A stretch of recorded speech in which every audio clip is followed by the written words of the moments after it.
எப்போதும் என் சிந்தை உள்ளே. காரமர் மேனி கணபதியே நிற்க கட்டுரையே.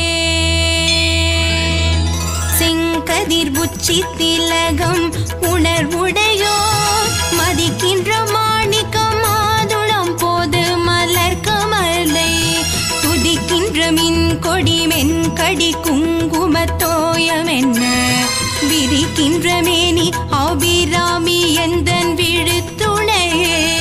துணையும் தொழுந்தெய்வமும் பெற்ற தாயும் சுருதி